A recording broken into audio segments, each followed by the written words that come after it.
Bhagavate Vasudevaya. Om Namo Bhagavate Vasudevaya. Om Namo Bhagavate Vasudevaya. Om Namo Bhagavate Vasudevaya. Om Namo Bhagavate Vasudevaya. Om Namo Bhagavate Vasudevaya. So because my voice is a little challenged, I've asked you. Please lead the chanting. Go ahead. Yayuyam Pitu Radhesham. Yayuyam Pitu Radhesham. Gaisa Munamitaha. Rahishta Mudan Vitaha. Yoga Usatishti. Ato Aushati Kirtir. Lokan Anubhavishati. Lokan Anubhavishyati. Yudam Pitu Adesham. Valyuyam Vitimadesham. Agrahishta Mudan Vitaha. Ato Aushati Kirtir. Lokan Anubhavishyati. Yadyuyam Pituradesham. Agrahishta Mudan Vitaha. Vadhova Ushati Kirtir. Lokan Anubhavishyati. Please chant. Yadyuyam Pitiradesham. Agrahishta Mudan Vitaha. Vadhova Ushati Kirtir. Lokan Anubhavishyati.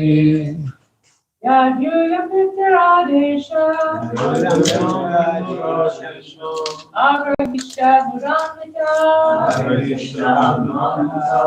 Atova Ushati Kirtir. Lokan Anubhavishyati.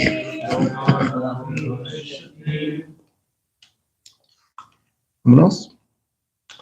Word for word. Yat. Because. Yum. You. Pituhu. Of your father. Adesham. The order. Agrahishta. Accepted. Muda anvitaha. In great happiness. At the whole. Therefore. Vaha. Your. Ushati. Attractive. Kirti. Glories. Lokan anu. Throughout the universe. Bhavishati. Will become possible. Prabhupada's translation and purport. Because you have, with great pleasure, I'm going to be drinking water all the way through, my apologies.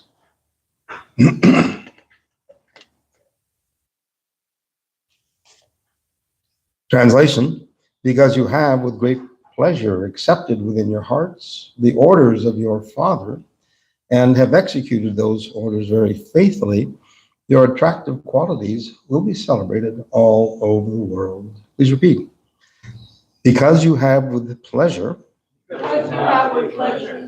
accepted within your hearts the orders of your Father and have executed those orders very faithfully, your attractive qualities will be celebrated all over the world. And here's Srila Prabhupada's purport. Since every living entity is part and parcel of the Supreme Personality of Godhead, he has small independence. Sometimes unintelligent men ask why one is put into a miserable condition, even though everyone is under the control of the Supreme Personality of Godhead. It's a very common question, if God is good, then why am I suffering? Because of his minute independence, the living entity can obey or disobey the orders of the Supreme Lord. If he obeys the Supreme Lord's orders, he becomes happy. If he does not, he becomes unhappy. Therefore, the living entity creates his own happiness or unhappiness. The Supreme Lord does not enforce these on anyone. The Supreme Lord praised the Prachetas because they all faithfully obey the orders of their father. The Lord therefore blessed the sons of King Prachina Bodhishat because they obeyed their father's orders. Yadu yang pitur adesham agrahishta mudantaha ato va ushati kirtir lokan anu bhavishati.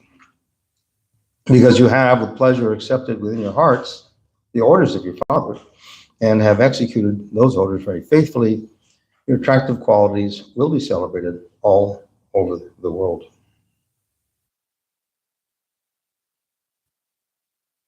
So by way of background, the descendants of Swayambhuva Manu, everyone knows who Swayambhuva Manu is?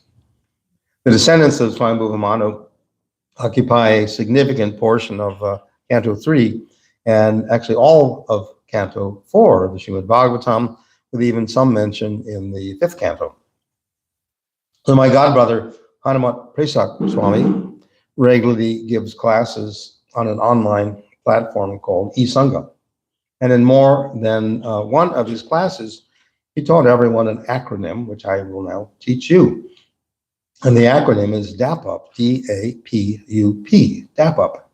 So what does that stand for? Well, it's the offspring of Swayambhuva Manu, Devahuti, Akuti, Prasuti, Uttanapada, and Priyavrata. Again, Dapup, Devahuti, Akuti, Prasuti, Uttanapada, and Priyavrata. So who is Swayambhuva Manu? Well, he and his wife, Satyarupa, were manifested directly by Lord Brahma in order to create good population in the world, in the universe.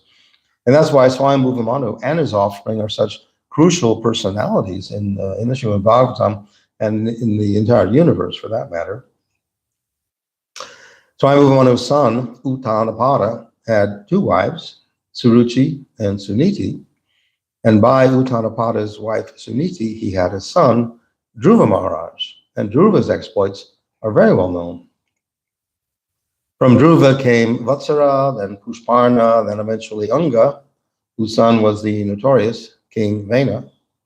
Vena's son was the famous incarnation, King Prithu, then Maharaj Antardana, the father of King Prachinibarishat, whose 10 sons were known as the Prachetas.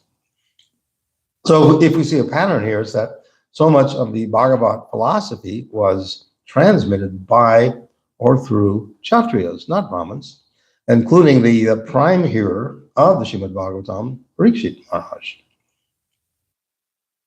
A little bit more genealogy here. The daughters of Swayambhuva Manu were Devahuti, Akuti, and Prasuti, the DAP, D-A-P, of the DAPUP acronym. And so Devahuti married Kardama Muni, and their son was the illustrious incarnation, Lord Kapiladev.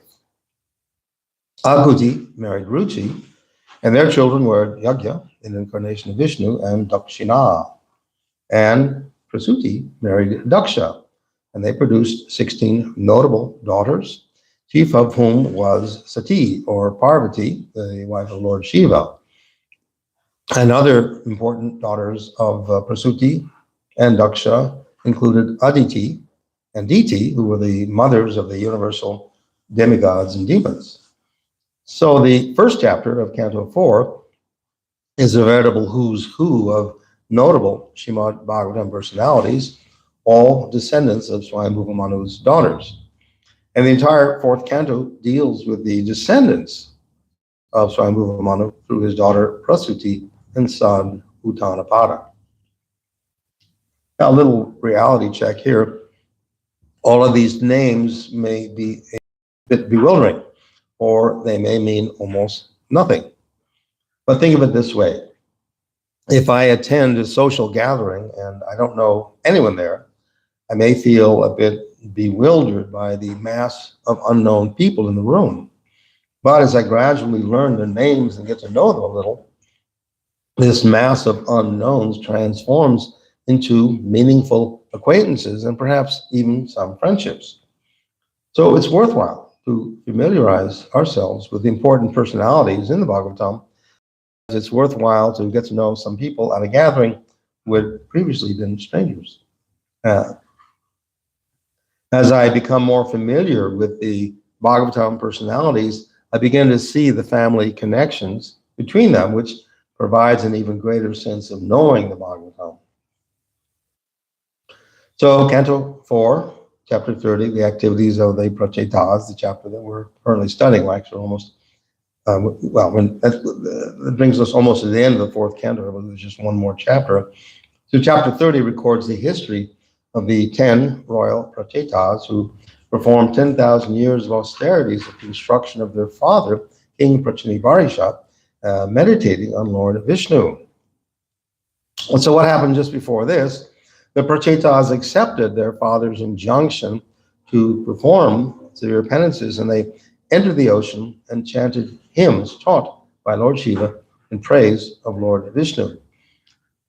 So if I complain about the austerity of chanting japa in the temple or chanting japa in the gardens or anywhere on these grounds, I can think back to the Prachetas who were ordered to go into the seawater, Prabhupada calls it, for 10,000 years. Now, whether or not they were completely submerged or not, I don't know, but personalities like these were so great. They were great yogis. They could perform things that we can't really conceive of. I'm good for maybe 2 minutes under the seawater, and that's it. And I probably won't be thinking of Lord Vishnu when I'm under the water. So they accepted, the Prachetas accepted their father's injunction to perform severe penances, and they entered the ocean and chanted hymns taught by Lord Shiva in praise of Lord Vishnu. The Prachetas' austerities pleased Lord Vishnu, who actually appeared before them. That you could say is one result of faithfully executing the orders of our spiritual master, is that one way or another, within my heart or externally even, Lord Krishna can appear. So Lord Vishnu appeared before them and he offered his benedictions and instructions, and today's verse is part of the Lord's approval of the Prachetas' conduct and his blessings upon them. So it's described that when Lord Vishnu appeared before the Prachetas, he had, this is an unusual form, he had 8 long arms, and each of these arms held a weapon. I was wondering, because they were from a royal family of Kshatris, maybe they'd be even more impressed by all these weapons, just like if a friend of yours let's say you're a stamp collector and a friend of yours brings a beautiful stamp collection. It's going to capture attention even more. So it's described that Lord Vishnu glanced mercifully upon the Prachetas, and he spoke in a voice like thunder, but probably not that scary thunder that, I live in Florida, and sometimes the thunder is so loud, it doesn't remind me of Lord Vishnu's voice. It's something else. It's like jump out of my seat. But thunder also has this very, very beautiful rumbling, deep, majestic, grand sound that probably more resembles the way Lord Vishnu spoke to them. So the Lord praised the Prachetas because of the friendly relations among them, and I'm going to pursue that theme a little bit.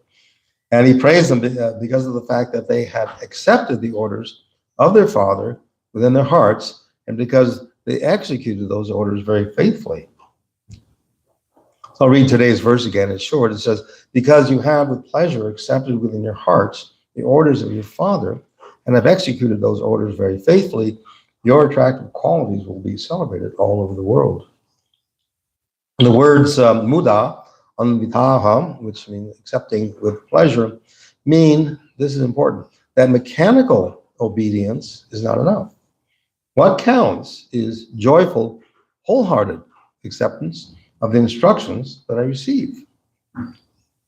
So let's talk about mechanical obedience a little bit. When I take initiation, I promise to avoid the 4 sinful activities.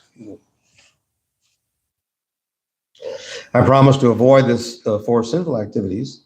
And in the positive sense, I promise to carry out just one activity, which is, of course, to chant a minimum of 16 rounds of japa. So I need to ask myself, to what degree do I chant my rounds out of mechanical obedience? And to what degree have I adopted the mood of the prachetas, chanting my rounds with joyfulness? So we all know that Krishna's holy names contain all of his transcendental potencies. The holy names of Krishna are the most purifying sounds in existence. So even if I chant my rounds mechanically, there's still some benefit. But it's important to remember that our practice is all about developing feeling. That's why in Kirtan, we accompany the holy names with beautiful melodies and joyful dancing. And that feeling should be there in our japa, which is our private one-on-one time with Krishna. And that's how we can elevate japa from an oppressive chore, which of course is an offensive attitude, to a deep and meaningful experience. If Krishna's joy, Krishna's ananda is always expanding, that means that the ever-increasing joy within the holy name, which is non-different from Krishna, is also expanding. Furthermore, if I chant the holy names and minimize my offenses, my material attachments gradually diminish and my joy increases. So when my ever-expanding joy meets the ever-increasing bliss of the holy name, where's the question of boredom?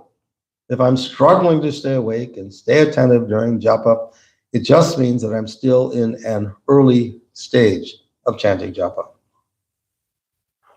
So as I said earlier, by trying to inject some feeling into my chanting, there's a greater chance that it will become a meaningful experience rather than just an act of obedience.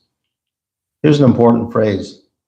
Joy turns obedience into devotion. Again, joy turns obedience into devotion. I mean, haven't we all felt practically an immediate reciprocation when we spice up any activity, service activity, with joy and enthusiasm? So on another point, here's a question I can ask myself. When someone offers me sincere guidance, do I accept it with enthusiasm or do I sort of reject it with resentment?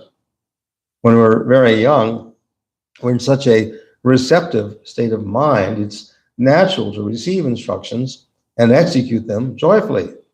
Prabhupada describes the brahmacharis who sleep on the floor and get up, take a cold shower, and go out and collect wood for their guru at the Gurukula, and they did everything very joyfully. So that's sort of the natural state of accepting instructions when we're very young.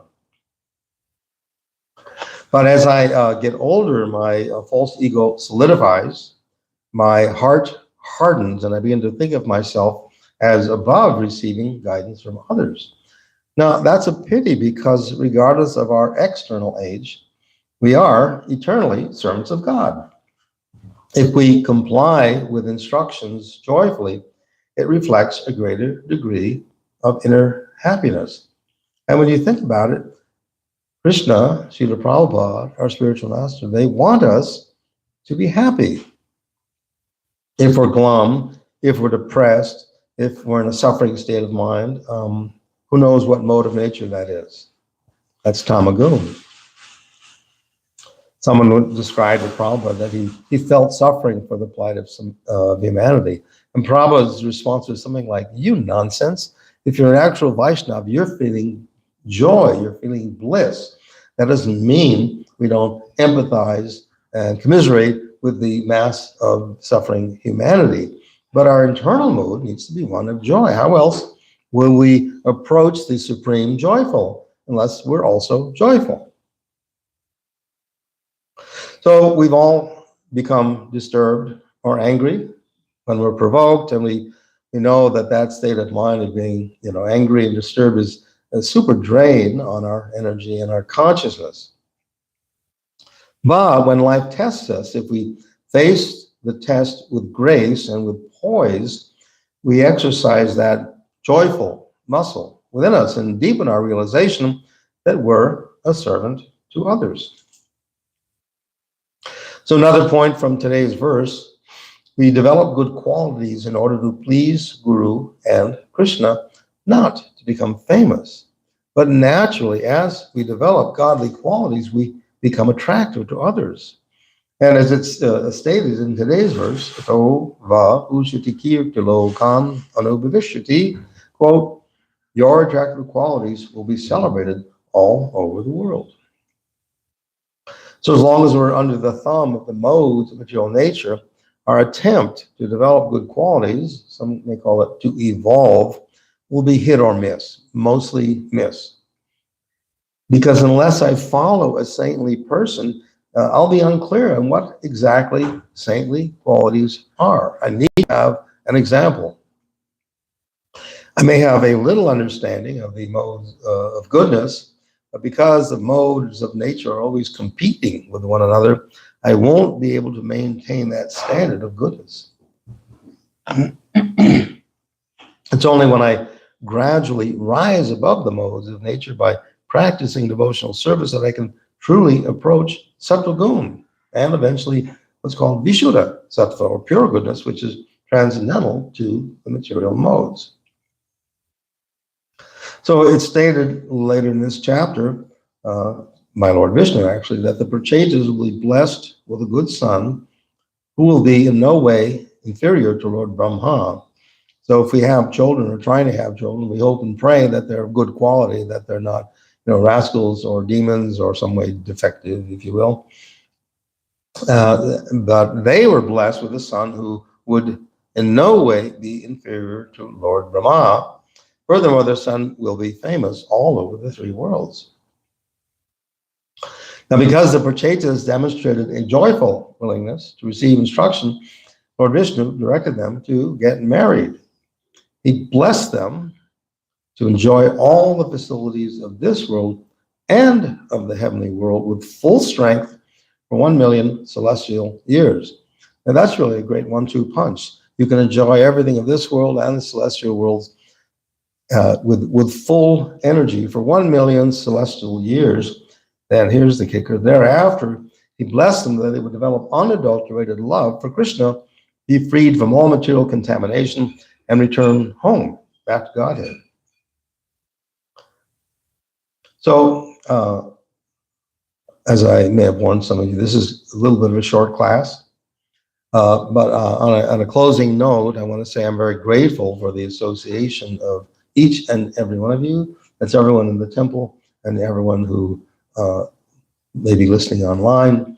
And I want to say that it's really a joyful experience to come here and to get to know each of you a little better and participate to some degree in all the wonderful temple programs. Okay, so here comes the bad news. So I wanted to offer one suggestion. I would ask everyone to please try to be on time whenever the deities are greeted, whether at Mangalarti or at 7:30 in the morning. Prominence was very important to Srila Prabhupada. He would get very upset if the devotees were late to any function. So, to the degree that I'm convinced that Srila Prabhupada and the Supreme Personality of Godhead are actually present in the temple, to that degree, I will try to be prompt and on time. If I enter the temple a few minutes late each day, I simply need to tighten up my act a little bit and exercise the latent Sattva Gun within me and arrive before the curtains open. In the mood of mechanical obedience, I try to show up on time because the temple authority wants me to. But in the mood of the Prachetas of joyful execution, I show up a little early because I want to lovingly honor Srila Prabhupada and Shri Madhava, Shri Gauranitai, Shri Nrsingadev, and so forth. So that's all I have. Again, I apologize. The class is a little short, or maybe to some of you it may come as a little relief. But again, thank you so much for your association. And if there are any questions, I'll refer them to Suresh or Prabhu, and he can answer them. You hear that? I suggested that you speak some controversy, so then it really gets the devotees talking and giving their opinion. But Was there any controversy? You didn't heed my warning. Well, I mean, I indirectly but gently chastise people for being late. I Oh, think being on time is not a good quality. No, right. what do they say? On time is late. No, early is on time is late, and being late is unacceptable. Unacceptable. Again, it goes back to the modes of material nature. And I have my progress on the path of devotional service has been really bolstered by a gradually increasing understanding of the modes of nature, how much I am at their effect. So if I apply that to this example, being late, that's tamaguna. There's no question about it. And being early or on time, that's sattva-guna. That's the mode of goodness. That's that promptness, just like cleanliness and other qualities that we know. You may argue, oh, they're just material things, but certain qualities, actions, states of mind actually contribute to our faithful execution of Krishna consciousness. If I show up uncleaned, dirty clothes, unbathed, etc., well, Krishna's glad I'm here at the temple, no question about it. But if I haven't bathed for a long time, the devotees may not be so thankful. So again, in the Bhagavad Gita, there are a few chapters that unpack the three modes of material nature. They're extremely instructive in terms of how to execute devotional service, or at least how to qualify us so that we can execute devotional service. In a purport in the Chaitanya Charitamrita, Prabhu referred to sadhakas, that's us, those who are practicing Krishna consciousness, as prospective devotees. That term devotee is not so cheap. I mean, in the vernacular, we refer to ourselves and each other as devotees, but really, we get down to it, we're prospective devotees. A devotee can't think of anything but loving Krishna, serving Krishna, pleasing Krishna, serving the devotees, pleasing devotees, and so forth. So it's good from time to time to take a realistic assessment of where we are in the path of devotional service. We can get discouraged because that road of anartha nivritti, of gradually getting rid of the dirty things, Prabhupada calls them, in our heart, that appears like a long, long road, maybe a whole life, maybe more than one life. I don't know. It's an individually we're pursuing that goal. But in the grand scheme of things, how many millions and trillions and quadrillions of years have we, or creations for that matter, have we been wandering aimlessly in this material world, in this universe? And by some great good fortune, we came in contact with a pure devotee. Prabhupada says that if we're attracted to Krishna consciousness, it means that in this life that we must have performed some kind of little sukriti to develop that attraction in this life. To be born in a situation where we can actually take advantage of the presence of a pure devotee. So, and then the other thing I wanted to mention, which of course Lord Vishnu praised the Prachetas because they maintain good relations with each other. And it's inevitable, particularly if we're live in a communal or semi-communal situation, or if we have any dealings with people or devotees, someone is going to offend us sooner or later. Someone is going to annoy us. Someone is going to irritate us.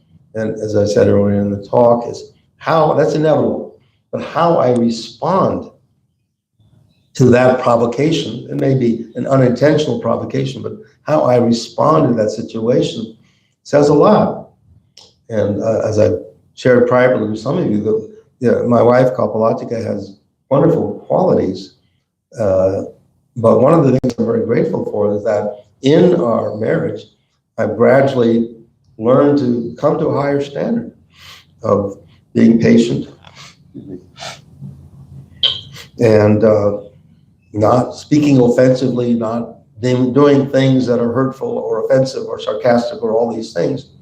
And so this is one example of how personal relations, which from time to time will flare up. And that person is wrong and I'm right. But again, if we want to exercise that joyful muscle within us, we will swallow our pride, take a beat, take a breath, accept what was said. It may be wrong. They may be wrong. I'm certainly right. I'm right all the time. But if I could just kind of let go of that false pride, then it's a chance to make further advancement, rapid advancement in Krishna consciousness.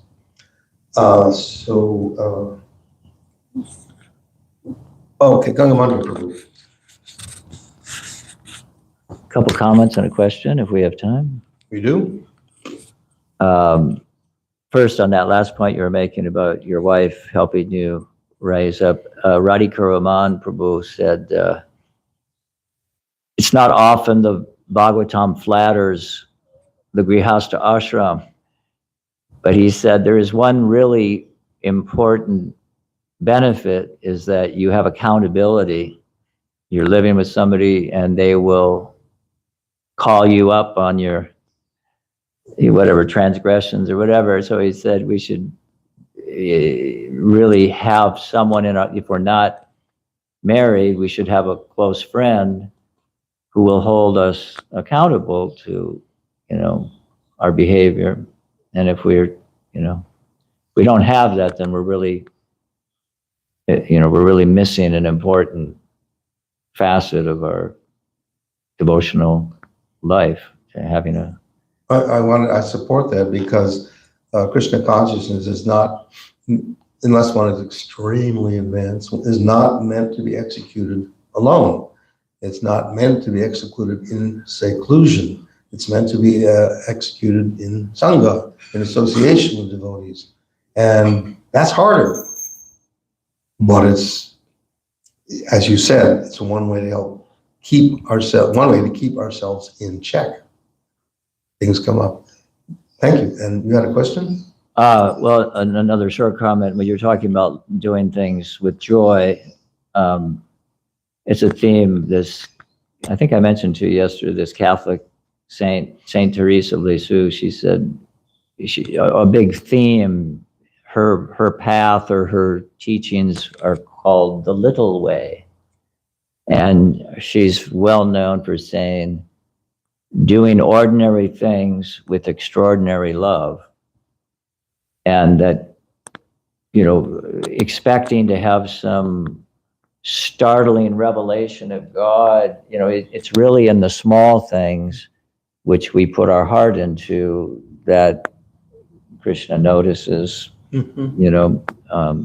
Excellent. And then along those lines, there's apparent contradiction, but it's not a contradiction, but two well-regarded, sadhus have been describing that, one said that without love, you cannot really surrender. Like, your surrender will be conditional or partial or artificial without love. And then another devotee was saying, well, love is, we can't really earn love. Love is a gift, from a lover of God, but we can surrender, like that. We should focus on the process of surrender. So do you have any thoughts on the, can we really surrender without love, or do we surrender and then love comes? How do you look at it or explain it or think about it? One thing that comes to mind, and this is just from my personal experience, but in the first decades of our movement, again, this is my perspective, people really didn't tell other devotees that they loved them. We were afraid of either sahajiyas or thinking that love of another devotee is just a material quality or material emotion. So there was real hesitation to soften our hearts and accept that loving relations among devotees is, for me anyway, a key element to surrendering. So, which comes first, the soybean or the tofu? I don't know, I can't say exactly. Well, no, the soybean comes first. Tofu doesn't give birth to anything. That's a bad example. But I was thinking too that, Krishna, in the 9th chapter, he says, if you offer me with love and devotion, I'll leave fruit or fall. That's way before he says surrender at the end.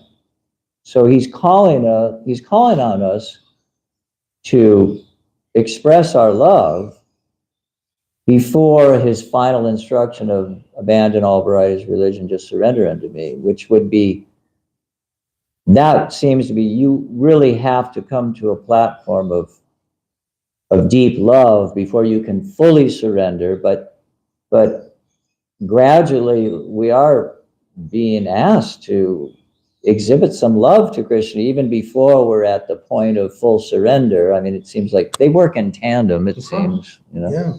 And surrender brings deeper love. So, but I like your example of the placement in the Bhagavad Gita as one way to understand, which comes first. Thank you. Excellent. Excellent. Question, Prabhu?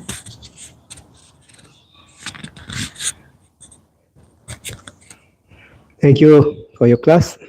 And thank you for the nice comment by Prabhu. And Srila Prabhupada came to bring Krishna consciousness, the art of loving Krishna. After many years of follow Srila Prabhupada's instruction about the art of love, Bhakti Yoga, and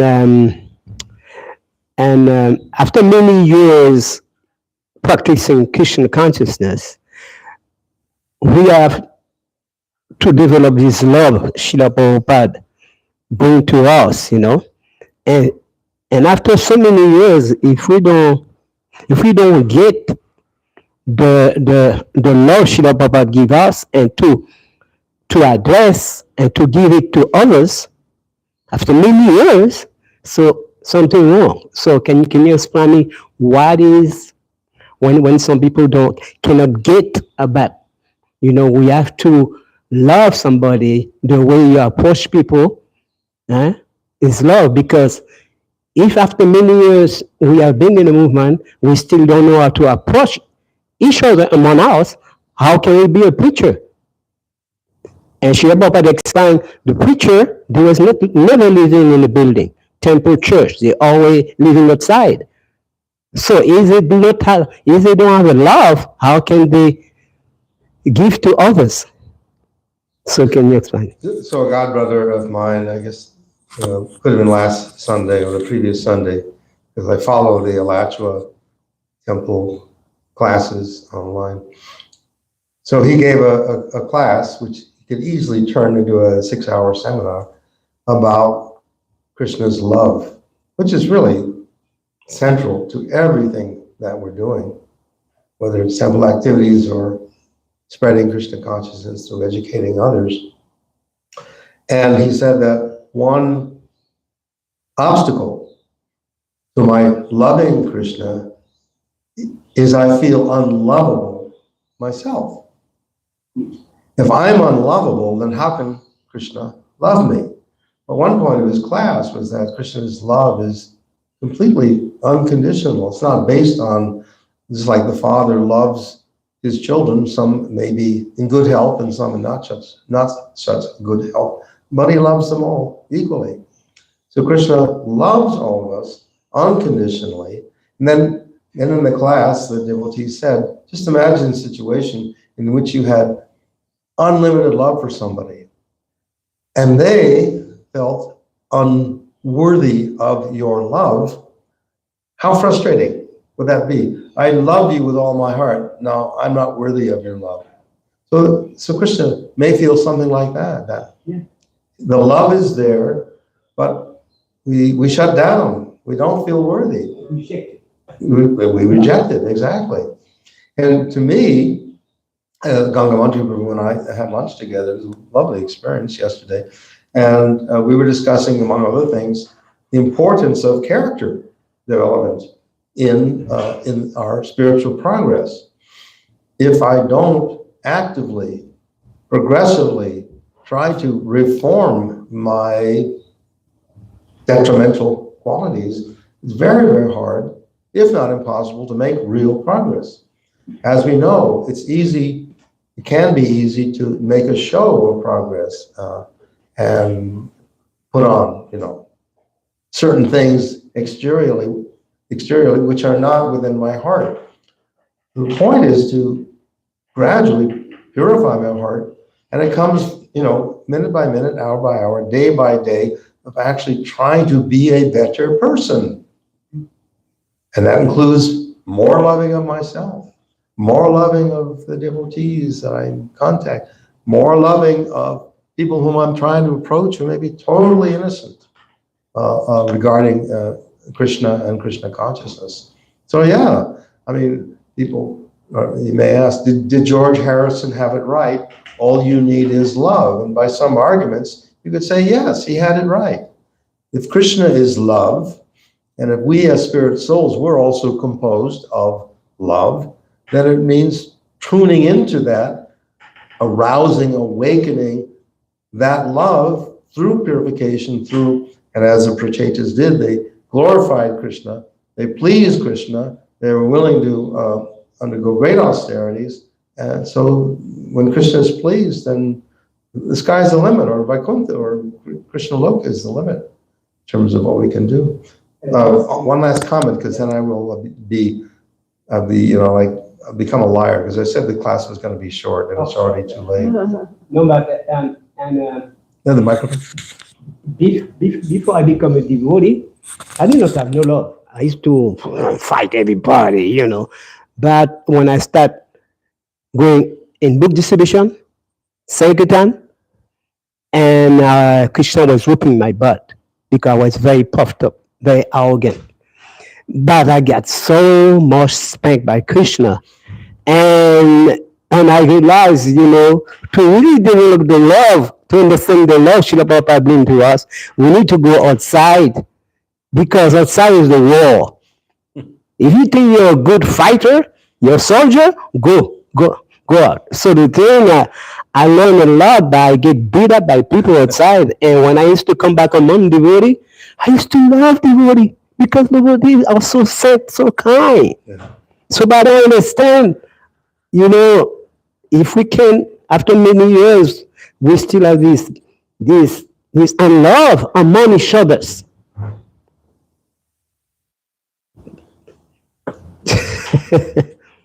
Even we did book distribution, we still have this. Of course. Because, it's very hard. No, the false ego says that we're at war with the world, but Yes. the pure spiritual ego says, no, I'm at war with ignorance. I'm at war not with Maya, the personality Maya, but the effects of Maya on all conditioned souls. So that's the real battle. And I'm at war with my mind, because my mind is always going to want to aggrandize me and put down others. So yeah, I need to be at war with those, less desirable qualities of the mind that are not good, that hinder my progress. Why don't we end now? Thank you so much. Nice class. Hare Krishna, thank you. Hare Krishna.